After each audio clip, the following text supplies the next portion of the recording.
Hello, everyone. Good morning, afternoon, evening. I think we will go ahead and get started.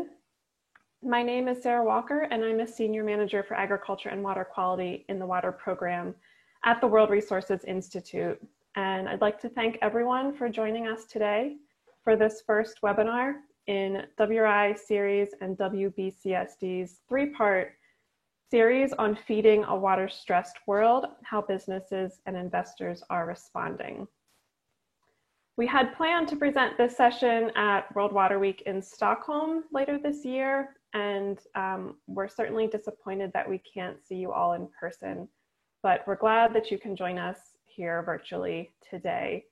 And we want to say that our thoughts are with everyone who's coping with the current COVID-19 pandemic and grieving following the recent police brutality in the United States.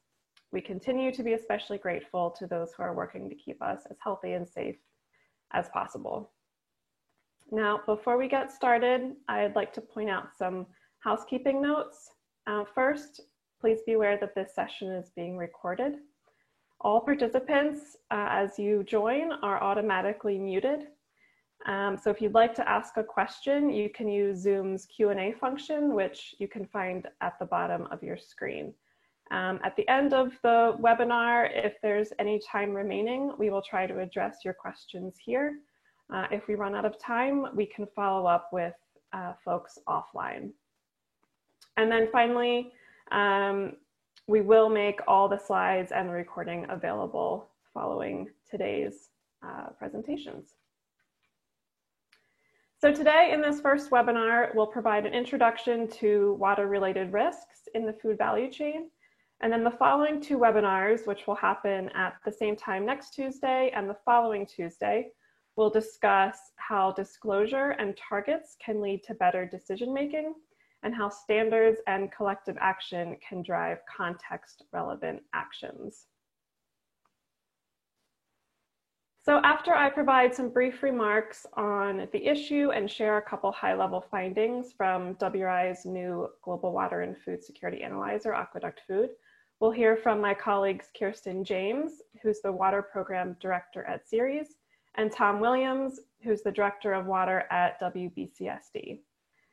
Then we'll be joined by Ulrika Shapiro from the Coca-Cola Company and Nadia Franson from Actium, who will share their perspectives on key challenges and opportunities in a panel discussion. And then finally, Tom will close with an overview of the priority action areas that we're going to focus on in the next two webinars. So by sharing WRI's Aqueduct Food Tool, as well as findings from Ceres' latest Feeding Ourselves Thirsty report on food companies' progress on water, and WBCSD's other recent report on risks impacting the food and agriculture sector, we hope that we can better equip businesses and investors with the tools and resources needed to map current and future water risks to agriculture, to understand the best practices taken by leading global food sector companies, and identify collaborative opportunities for action. So now just want to set the scene briefly for the issues that we're discussing today. I'll start by spending a few minutes providing an overview of water-related risks to agriculture. So we cannot talk about agriculture without water, nor water without agriculture. Agriculture is the single largest withdrawer and consumer of the world's fresh water. We need to be supplying more calories than ever before with a finite amount of water. To support nearly 10 billion people by 2050, we'll need a 56% increase in crop calories, according to a recent WRI analysis. Yet, unfortunately, we're anticipating water resources to become even more stressed in the future. With changes in climate, we expect some areas to see less rainfall, some to see more variable rainfall. We expect increases in temperature and increases in demand for water as populations continue to grow and develop. Yet WRI identified a gap in tools and resources that focus on this long-term picture of water and agriculture. And we also recognized a lack of strategic water resources and agricultural management planning extending beyond a few years, which is why we developed this new Aqueduct Food tool. This tool is designed to help decision makers from both the public and the private sector really better understand long-term water-related risks and opportunities for agricultural production and food security.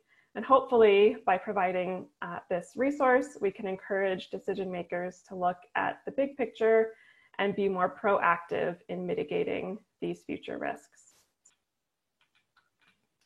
We built this tool, Aqueduct Food, from WRI's established Aqueduct Water Risk Atlas, which many of you may be familiar with. It provides the best globally comparable indicators for water risks. These water risk indicators look at surface and groundwater supply, variability, and droughts. And we're pairing these aqueduct water risk indicators with data on agriculture and food security from the International Food Policy Research Institute. And this includes spatially explicit global crop area for 42 different crop types. Aqueduct Food enables users to map and identify where crops are grown around the world, as you can see on this map here, which is the landing page for the tool.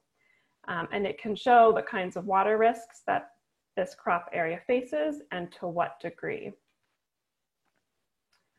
For example, we have found using the data in this tool that 1/3 currently of all irrigated cropland faces extremely high water stress, meaning these crops are grown in basins where more than 80% of the available surface and groundwater supplies are withdrawn. And you can see these extremely high risk areas in the map in the dark red color.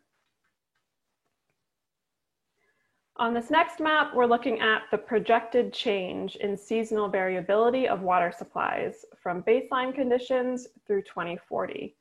The gray areas indicate no significant change. Any blue areas you see indicate a decrease in risk, and those red areas indicate where risk is projected to increase. And the amount of rain-fed cropland that faces extremely high risk of seasonal variability, meaning there are wide variations of available water supply within a given year, is projected to quadruple between 2010, our baseline scenario, and 2040. So without adequate mitigation and adaptation measures in place, the food value chain will experience growing water-related threats. And we hope that Aqueduct Food can help companies identify where these risks are greatest, what crops are affected, so that the food and beverage sector can identify high priority locations for action, high priority crops, and ultimately better understand the degree of changes that are required to help achieve sustainable thresholds for water. So I invite you all to check out our new tool, Aqueduct Food. It can be found at the link here at the top of the screen. And please feel free to reach out with any questions, comments, or suggestions. And now I'll turn this over to Kirsten James, Water Program Director at Ceres, who will share some findings from their recent report, Feeding Ourselves Thirsty. Great, thank you so much, Sarah, and good morning to everyone from the West Coast. Again, I'm Kirsten James, the Water Program Director at Ceres, and I'm going to share just a brief snapshot and introduction to some of our research and analysis around water risk and how the global food sector is responding. Next slide, please. So for those who don't know us, Ceres is a nonprofit sustainability organization working with investors and companies to build leadership around pressing sustainability issues such as water resources. And we do this through a variety of networks, which are shown here. Next slide, please. So we heard Sarah describe some of the aggregate figures on the water crisis, which obviously are quite powerful. As shown here, we can also pull out many specific examples where water risks are already driving material financial impacts, whether it's from the drought in Argentina or Australia, flooding and water quality concerns in the Mississippi River Basin in the US. The list goes on and on. Next slide, please. All you really have to do is pick up a newspaper to see where water risk is playing out in real time. Here's a story that I've seen pop up, just as an example, a lot in the headlines recently around a brewery in Mexico, which may become a $1.5 billion stranded asset after a recent public referendum due to strained water supplies and concerns about local access to drinking water. So these issues are playing out in real time. Next slide, please. So as these risks are becoming more frequent, the good news is we are seeing that companies are becoming more aware. Our analysis reflected on this slide shows that the number of companies in the sample who actually acknowledged water and climate risks in the financial filings has increased. So we found that 77% actually cited water risk specifically in our latest findings. However, this is just a nominal acknowledgement of the risks, of course, and the devil is in the details. Next slide, please. So now to get into some of those details, the latest edition of our benchmarking report, Feeding Ourselves Thirsty, takes a closer look at how leading food companies are managing risk.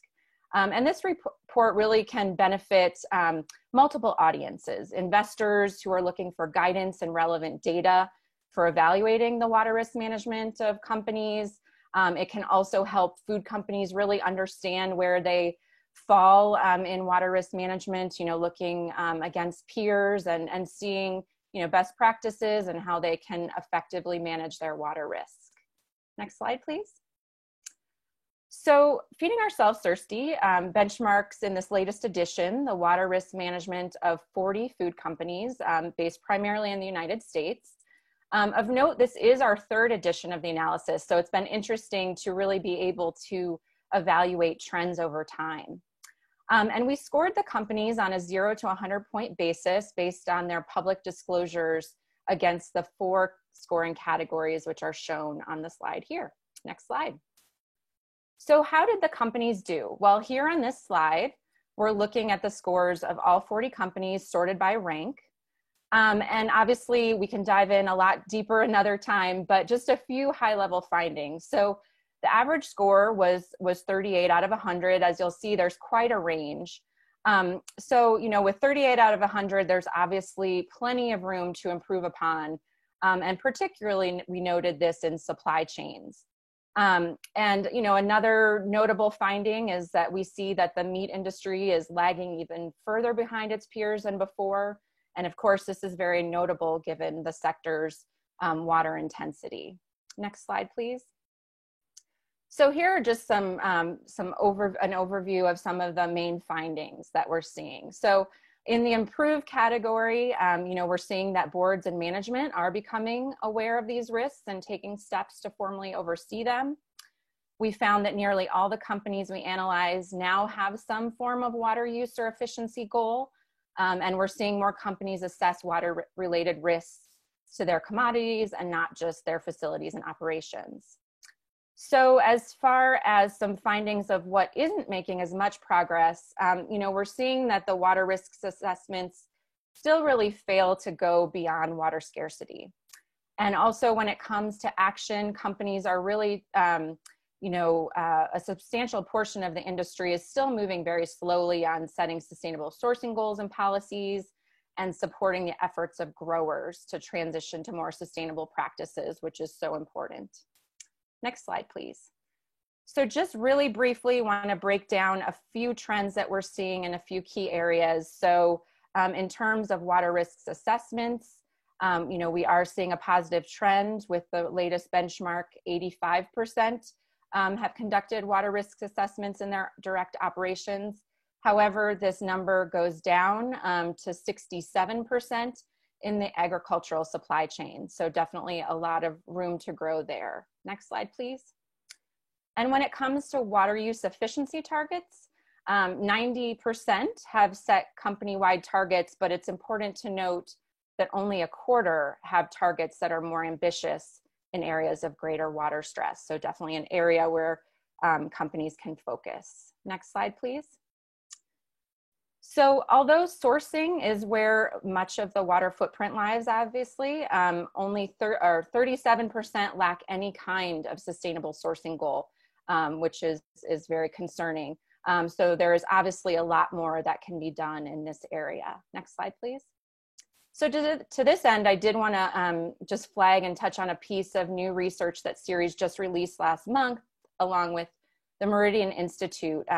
We interviewed 30 stakeholders to really better understand the challenges and best practices in setting sustainable sourcing commitments, to help us really inform recommendations on how to go about setting stronger commitments. So just wanted to flag that and encourage you to take a look. It lives on our website. Next slide, please.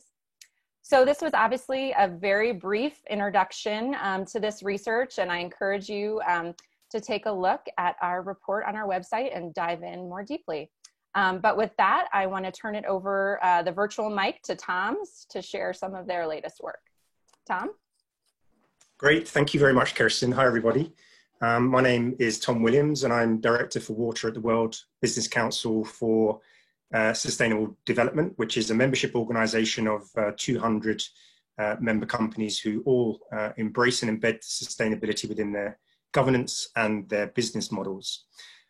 Within Sarah's presentation, we saw how climate change and extreme weather impact on water-related risk, and from Kirsten, we saw the importance of sustainable agricultural practices as an enabler for addressing water-related risk. So we have this understanding at a macro level that the risks are interdependent and that water is often influenced by and influencing other risks. And what we want to explore through some of the work I'll lead into is at an individual company level and sector-wide level is how we can visualize a network of risks and start to understand the relationships between them, with water being an important risk factor within the complex risk profile of the food and agricultural system. So within WBCSD, specifically within our Redefining Value program, we've been looking at the integration of ESG risks into enterprise risk management processes, covering governance, strategy, and performance. And specifically for performance, we have explored a new way of identifying, assessing, and prioritizing risk in a much more dynamic way. The findings that I'm going to share are taken from a report published by WBCSD earlier this year, looking at an assessment of risks impacting the food and agricultural sector. We had participating companies across the food and agricultural value chain, and the work was led by KPMG. The work was led through a four-step process. The first process was to interview individuals from each of the companies to obtain a base level understanding of the risks faced across the industry. The second step was a series of group interviews to articulate the root causes and potential impacts of the risk as sequence of events that triggers disasters. The third step was an individual survey collection of data points on individual perspectives of the four dimensions of each of the risks, so severity, likelihood, interconnectivity, and velocity. And the last step was to actually network all of these risks. So let's dive in and first of all look at the more conventional two-dimensional way that we usually look at risk. And we see that regulation has the potential to be the most severe and social media the most likely risk. And if you look at water, it sits quite high, but perhaps its significance is not fully represented from this view. And if we start then to switch to a network view, we can start to see the different relationships. Three things to take away from this image here. First of all, the size of the bubble denotes the severity of the particular risk. Where you see several arrowheads, the blue arrowheads pointing towards the bubbles, this is where there's a strong causation link. So if you see water, it has several arrowheads coming from land degradation, extreme weather, and then we also see the impact of water on nitrogen inefficiency, for example. And then third of all, we start to see clusters. So these are groups of 3 or more risks that have bidirectional connections at the highest level of consensus amongst the experts that we consulted with. In other words, if these risks occur, the overwhelming expectation is that they will spread to each other. We see water in the second cluster with inefficient production practices and land degradation. If we take these clusters and go back to our two-dimensional view of risk, you see that their cumulative impact is much more severe than our previous most severe risk, which was regulation. It's here that you see how water as part of that cluster becomes a much more significant risk than we previously saw. Then last of all, around prioritization. So understanding those risks that are influential or highly influenced or vulnerable to other risks. For the most influential risks, so those with green arrows, they have the shortest pathway, the greatest impact in the least time on other risks. And conversely, with the most vulnerable risks, those highlighted with the red arrow, we see that these similarly are impacted by other risks more quickly than others. For water, this work has really helped us to visualize the interconnectivity of water as a risk and give some direction for the areas we need to collaboratively work on to address water, such as agricultural practices and degradation. You can download the full report, which goes into the approach in much more detail, the findings in a much more granular level of detail as well. Just click on that link you see on the screen after we share these slides. And then secondly, in April, we organized a webinar with KPMG and one or two of the member companies that I referenced earlier to give a much more detailed perspective of this assessment methodology and some of the key outcomes. So hopefully that just gives us a bit of an overview of how some companies are now looking at risk in a much more dynamic way and the interconnectivity of water to other important risk factors in the food and agricultural system. So Kirsten, I'll pass back over to you. Great, thank you so much, Tom. So hopefully we've now set the stage by sharing a bit of recent analyses and insights around water risk in the food value chain. And so now we'd like to dive a bit deeper and explore how companies and investors are currently thinking about managing water-related risks. And who to better speak to that than representatives from Coca-Cola and the asset manager Actiam, who are definitely in the trenches every day on these issues. So we hope today's conversation will leave participants with some new insights into some of the challenges, some of the lessons learned, and other findings in water risk management. So with that, I'd like to ask our two panelists to provide a brief self-introduction. So Nadia, first turning over to you.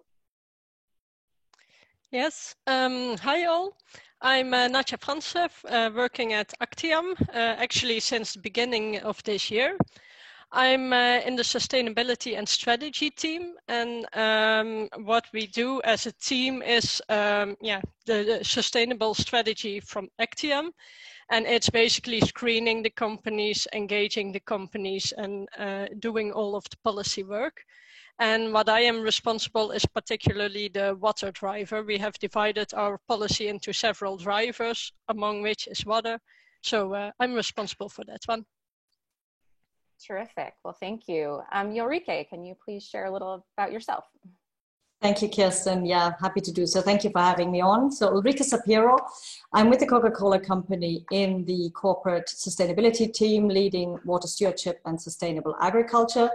I've just cycled 2 years in that role. Beforehand, I was for 10 years in the European business and several sustainability issues leading, but now really focused on those two topics, helping our other functions, corporate functions, procurement, technical, etc., to work with the business units and our bottling partners, of course, to bring our strategies to life, to refresh them, and most importantly, to implement them in the field.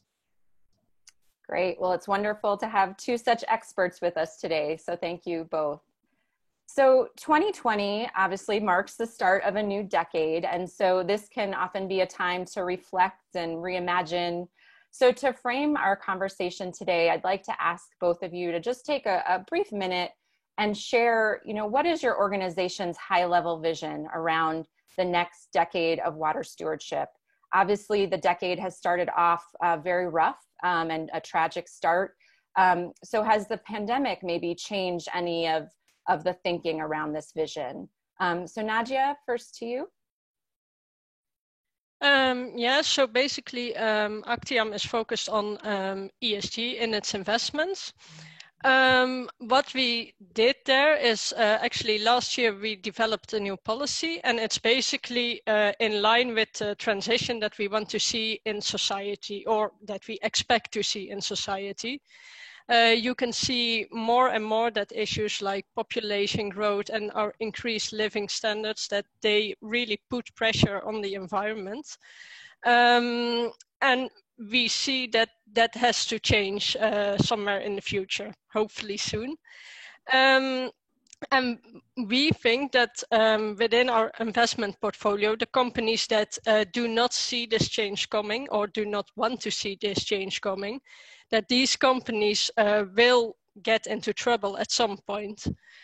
So that's why we have set certain drivers, we call it. It's 7 drivers, and those are our focus points to really evaluate companies on. Water is one of those drivers, but also fossil fuel, land use, chemical waste, and also some social and governance topics. And what we have said is that we want to see developments in line with the planetary boundaries. So we want to see the companies developing within those boundaries. And for those, we also set certain targets. For example, on climate change and on forestation, we want to have 30% less carbon emissions in 2030. We want to have no deforestation in our investment portfolio in 2030. And we also want to have a water neutral investment portfolio in 2030. So this is like the entire scope that we screen those companies on. And yeah, water is one of our most important drivers within that.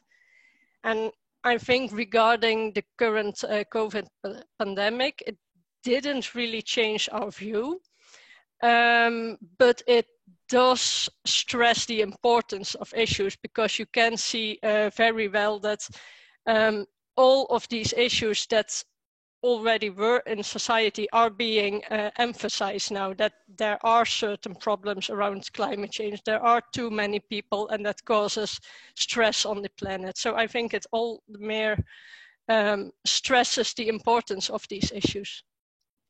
Great, thank you. That's really powerful to be framing that around planetary boundaries and all of that work. Great, Ulrike, how about Coca-Cola? What do you see as the vision for the next 10 years? Thank you, Kirsten. I think before coming to the vision, I think it's important that we do the first look back of where we come from. And as I guess one of the globally the largest beverage company, whereby the product is to between 95 and 99% made of water, water has been very high on our agenda. So we're looking back and we're building on, I think, a legacy of water stewardship and water stewardship strategies. And as I've been looking in my new role in the last year and a half with our stakeholders, with our business, into where we should evolve that strategy, our work on water stewardship from where we've been or where we are now to the future, I think the biggest change is that we need to understand that we've made a lot of progress, but that the biggest, I think, pivot is from moving from articulating a company-owned goal of being a water leader, which is what we framed our previous strategy for, to have a shared vision, to have a shared goal of water security. And I do think that the Coca-Cola Company is not alone in understanding this sort of need for a shared vision, but we need to, of course, frame what are we doing about it? What is our unique contribution to this? And building, as I say, again, on our legacy and the work we've done in the past, but also recognizing the new risks, the new opportunities, and I think the new insights. I mean,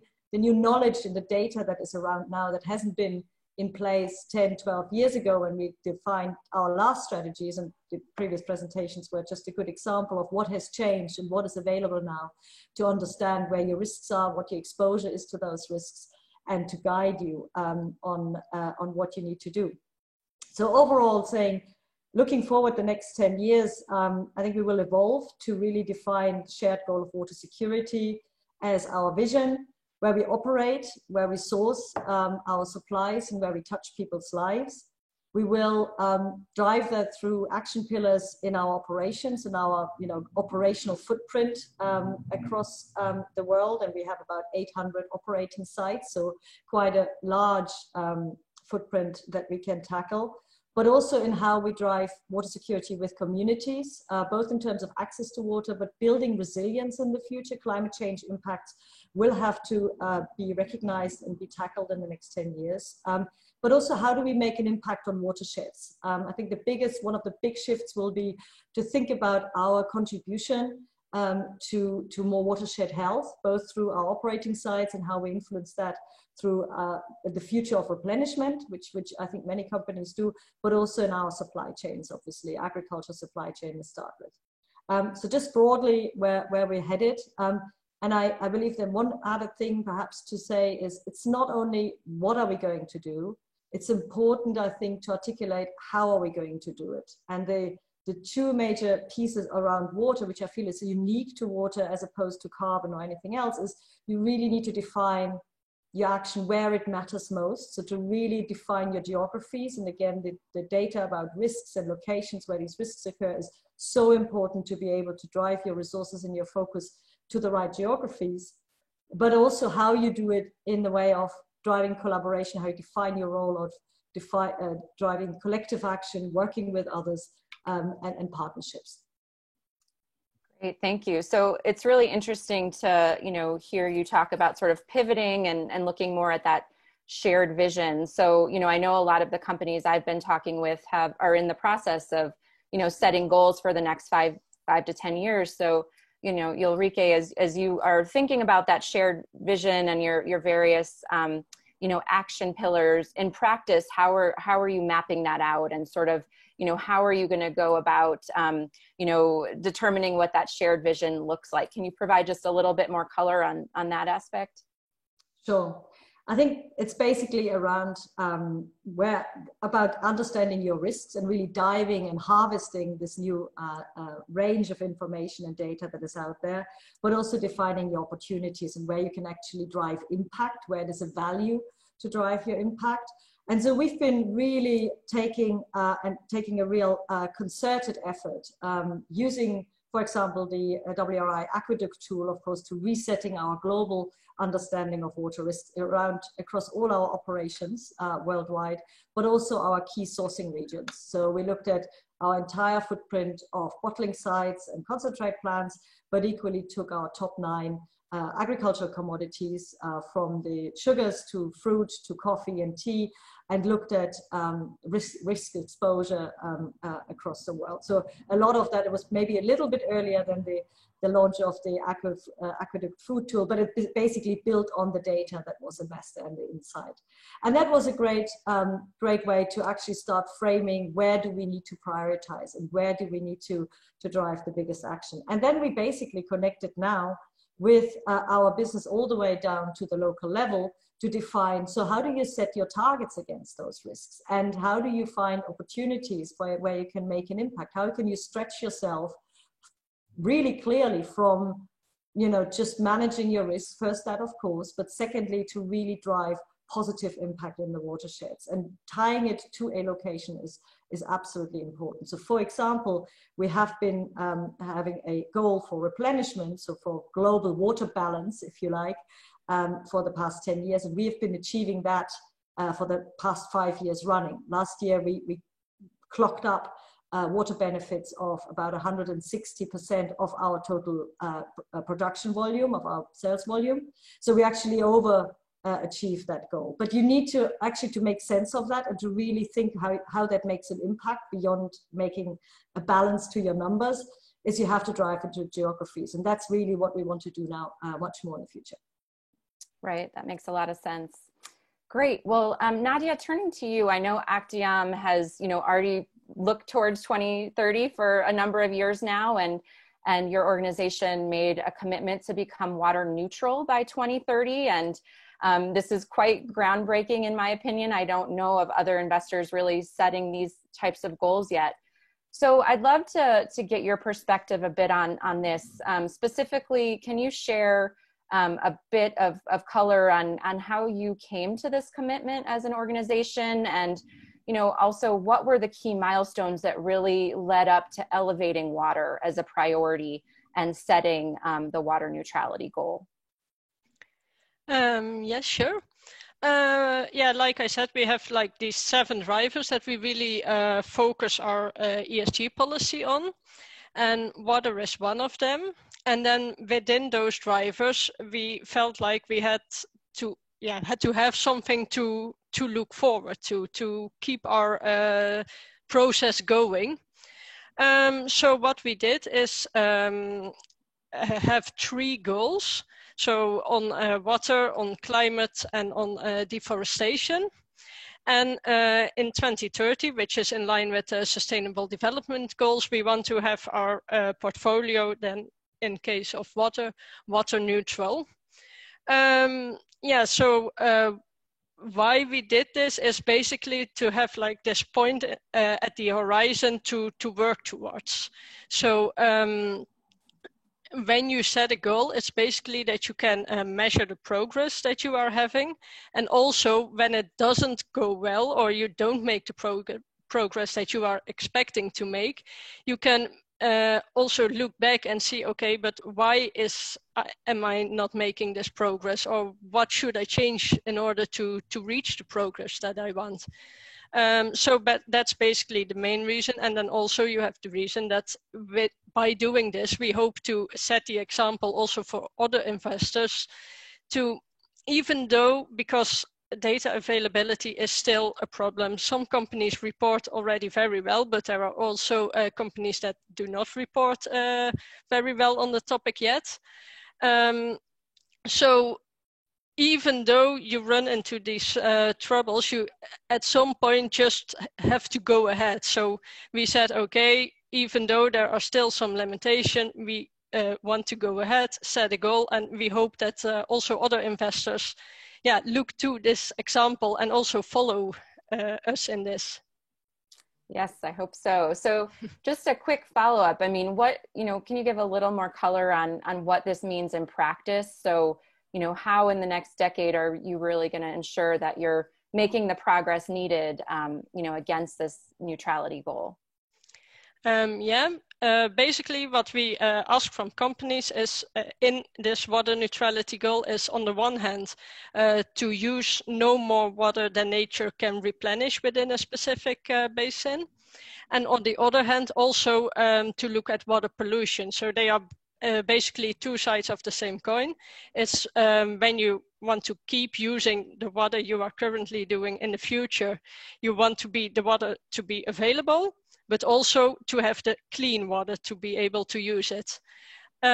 So that's basically what we look for companies to look at, to focus on. And then we base ourselves on freshwater impact. And like Ulrike already said, it's really a matter of scarcity. So you have to take a local strategy as a company and then look, okay, in which basins is the water scarce, or which basins are still well within the limits of their water use. And you first want the companies to focus on those basins where water is scarce. So that's basically what we do. We first have developed a footprint, or a calculation method for this. What we do is we calculate companies' footprint based on information received from external sources. And then that footprint is calculated based on which water, of how much water is used in scarce regions. Then when we have this footprint, we use this both in the selection of companies, but also in the engagement with companies. So first, of course, you want to select those companies that already have a rather low footprint, but it's not that we really neglect the companies with high footprint, because through engagement, you can try to reduce this footprint with those companies.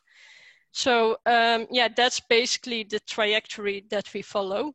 First screening the companies, then engaging, and hoping to lower our portfolio footprint. In the end, you could also exclude the companies, but that's not the road we want to take at this point. Of course, when you are engaging a company, the company doesn't want to listen and has no feeling at all for what it's doing, then of course we can exclude it.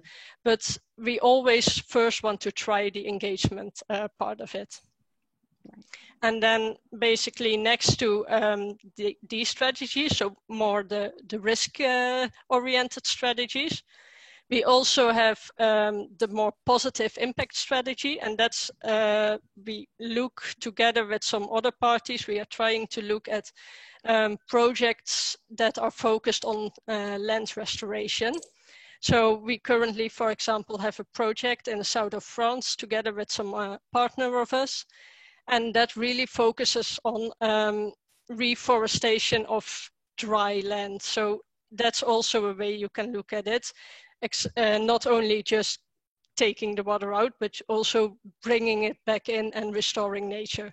So we are also focusing on that and seeing how we can think about investment structures for such projects. Terrific, thank you. So Ulrike, I'd like to, maybe you can put on your general sustainability hat, since I know, as you mentioned at the onset, you know, as a beverage company, water is definitely forefront of mind. And so maybe this isn't as relevant to Coke, hopefully it still is, but just curious your thoughts, you know, when you're hearing Nadia speak and share some of these goals that they've set. I'm curious sort of the investor role in helping you or your sustainability peers and other companies make the business case. So, you know, can you just share some reflections on sort of the questions or engagements from investors that, you know, you think are the most valuable? Do these goals that you just heard about really help companies build that business case internally and further your team goals? Or, you know, are perhaps you not hearing enough from investors on these issues in general? Any thoughts to that end? Yeah. Well, Kirsten and all investors at the finance community out there, I mean, we certainly hear a lot from investors about water issues and water and agriculture and water use in own operations. So I think, I mean, I have been directly more closely into this world and connected for the last 2 years, but certainly it's been a lot of conversation. And I must say good quality conversations. It's not just ticking the box and checking a few items. It's really a very insight-driven conversation with our investors. And I think what I liked to hear from Nadia especially is really a shift that we start seeing as well with a number of investors. There's been, I think, originally been a lot of conversation about what do you know about your risks? Where do you know your risks are and how much would that potentially cost, right? It's the due diligence type of level. And then the second question is sort of, so what do you do about it? And again, very much sort of a bit due diligence.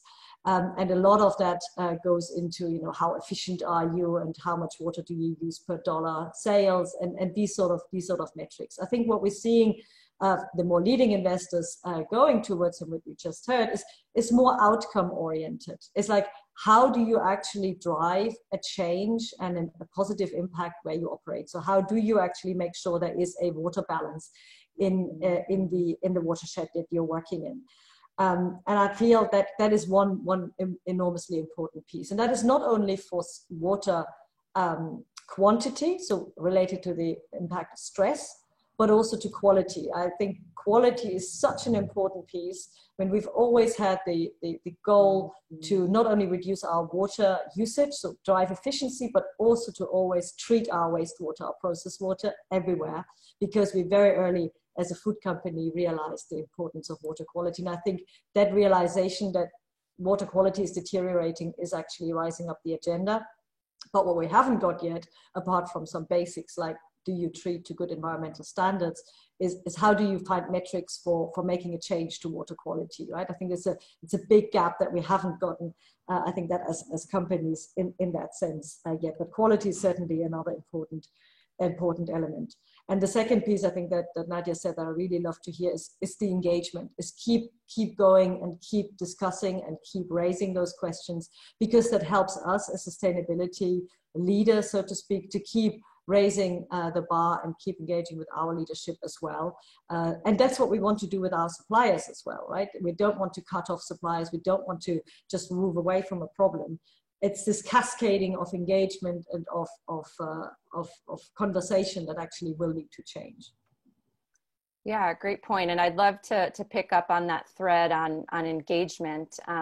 So Nadia, I know you, for example, you mentioned that engagement is one of your pillars, and you're a signatory to the Ceres Fair Global Meat Sourcing Engagement, which is working to urge 6 of the world's largest food companies to take faster and deeper action around climate and water risks in their supply chain. So that's one example that I know well of what you're doing on engagement. But can you just speak to that a little bit further, whether it's that engagement or other engagements, and how they may have proven successful in working towards that 2030 goal?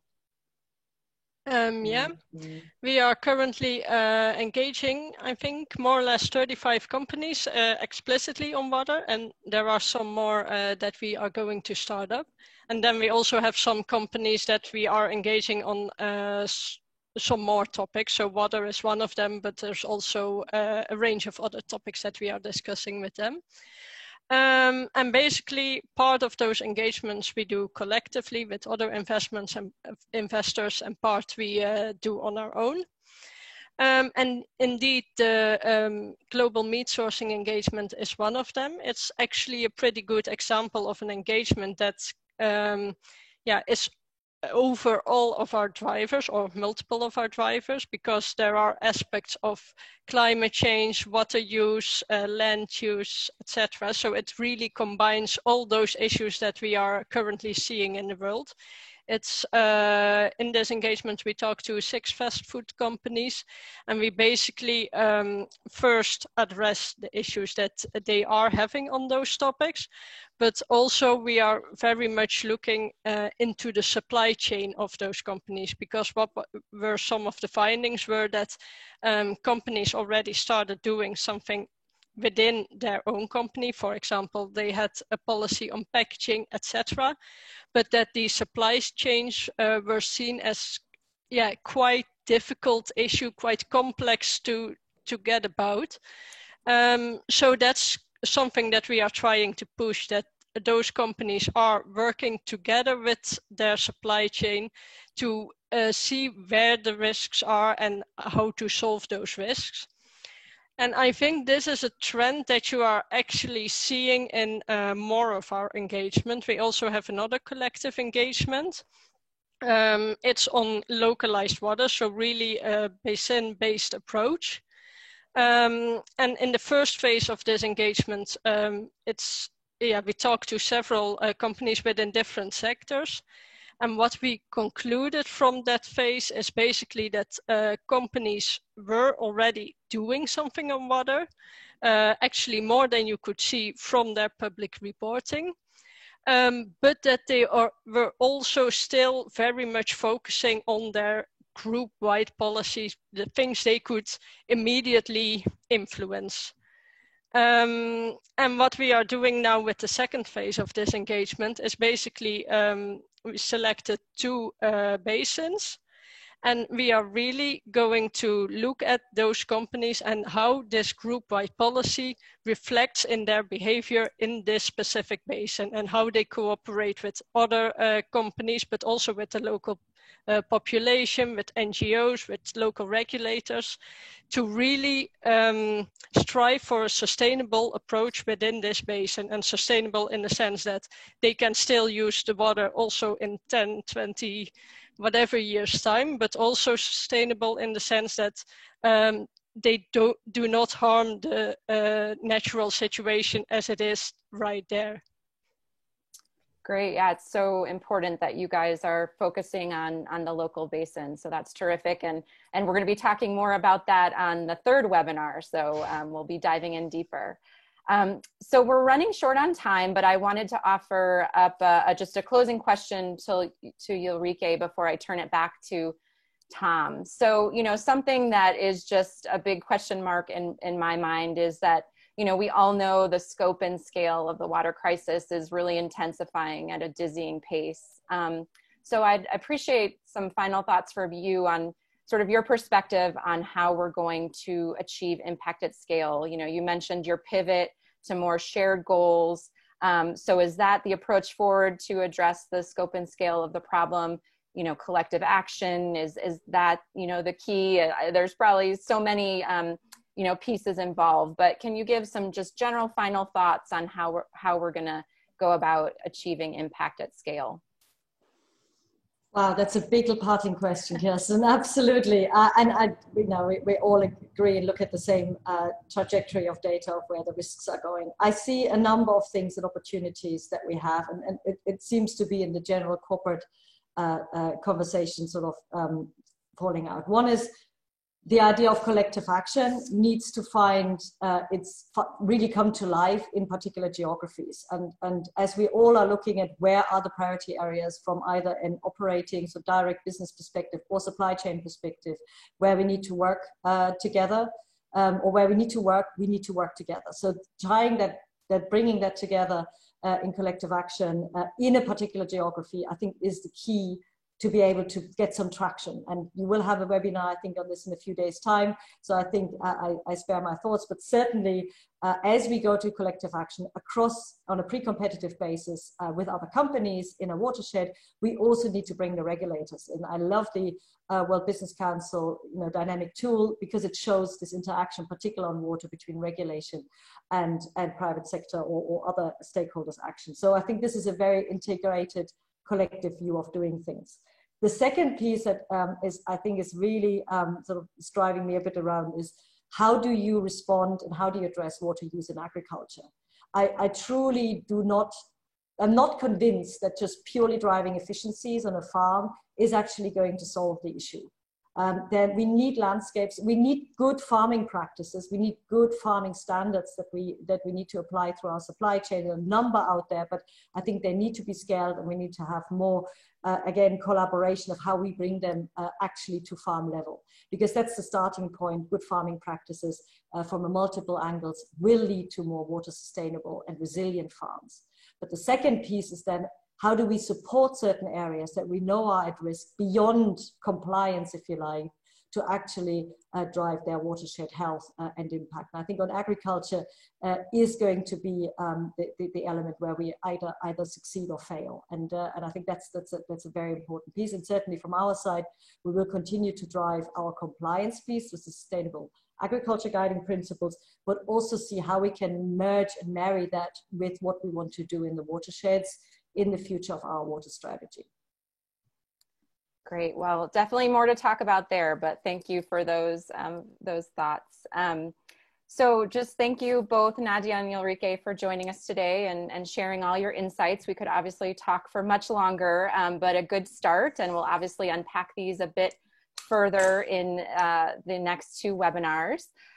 So with that, I'll turn things back over to Tom to do a wrap up and answer any last questions.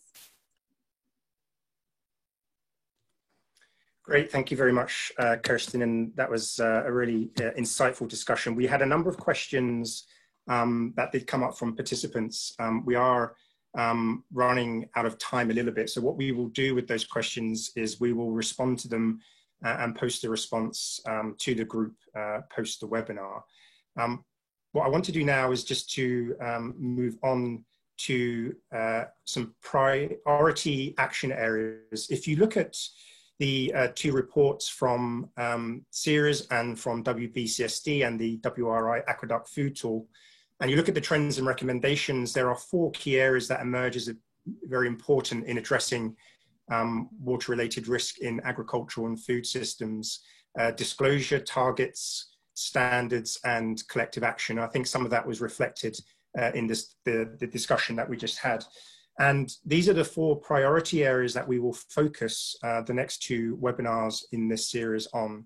So for disclosure, this means learning about what business can do to improve water-related disclosure and what actions investors can take that support and enable business in doing this. For targets, we will explore this evolving space to understand the various approaches and initiatives that drive business to develop science and context-based targets that drive the right actions, and how investors can incentivize and hold business to account to these targets. For sustainable sourcing and farming practices, what is the role of standards, specifically for water-specific and commodity-based standards for engaging with value chain partners. And as we heard, how do we actually scale the application of those standards? And then finally, around collective action. If we're going to move systems and sectors, we need pre-competitive collaboration that engages business at a basin scale and creates an enabling environment with common behaviors and norms. So we've collected these 4 priority action areas as a bit of a reflection on the work we've been doing and to drive the content of the next 2 webinars. So the next webinar that we will be hosting is this time next week. We'll be focusing on disclosure and targets to drive better decision making. So it'll be the same time, the same place. All of you who have registered for this webinar will receive a new link to join us next week. And the 3rd webinar, as a reminder, will be on Tuesday, the 16th of June. So without further ado, I think we'll close this session now. I'd like to thank our speakers and our panelists and thank our participants for our questions. The questions that you have asked, we will respond to those in due course through email. And we look forward to seeing you at our next webinar next Tuesday. So thank you everyone and take care and see you soon.